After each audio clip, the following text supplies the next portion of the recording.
Kani ako pagigbisog para sa katungod sa mga katawhan mo hinungdan sa kong kamatayon, subit. At least di ko malimtan sa katawan diri sa 3 de Mayo sa Ciudad Tadigos sa trabaho nito.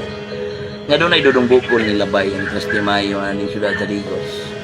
Nga ni Barok para sa ilang katungod. Asaman ko na sayop sa akong pagpanerbisyo. Sayop na di ay ning mutabang sa isig katao. Sayop na di ay ning muhatag o gamay pagtrato. Or sayop lang jud ko kay di barok ko sa kong prinsipyo. Mutabang sa uban, labisan nang inahanglan. Labi na o biktima sa lubos kawat ug hulapan. Sa ilang gipangayo nga hustisya mahatagan. Sayop ba di ay napo ako ilang maduulan.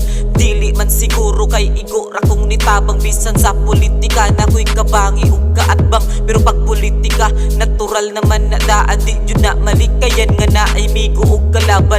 Pero sa kong pagtingog isara ako ang punto. Kung dili magmatata sa atong pagpanerbisyo. Kita ilang gibuto og bubalos ta sa ila og dili na to pasag na nagpalingkod sa atua. Asaman ko na sayop, asaman ko na sayop. Tabangan na to og syagit, asaman ko na sayop. Asaman ko na sayop, asaman ko na sayop. Tabangan na to og pukaw ang hustisya nga tulog. Asaman ko na sayop, asaman ko na sayop. Tabangan na to og syagit, asaman ko na sayop. Asaman ko na sayop, asaman ko na sayop. Tabangan na to og pukaw ang hustisya nga tulog.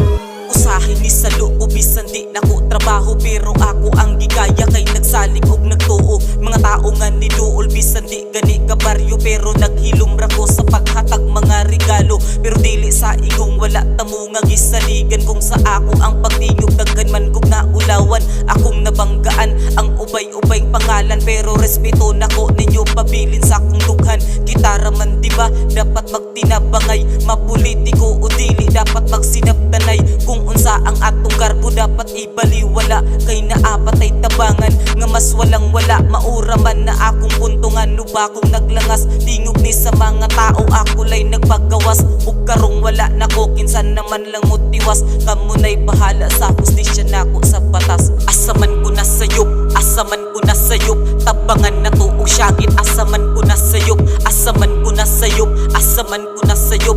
Tabangan na to og pukaw ang hustisya nga tulog. Asaman ko na sayop, asaman ko na sayop. Tabangan na to og syagit, asaman ko na sayop. Asaman ko na sayop, asaman ko na sayop. Tabangan na to og pukaw ang hustisya nga tulog. Ingon ani ding balaod o sadyang way baruganan. Ning uban sa kalibutan way gipili nga tamakan. Mapobriman o kwartahan basta na ay baruganan.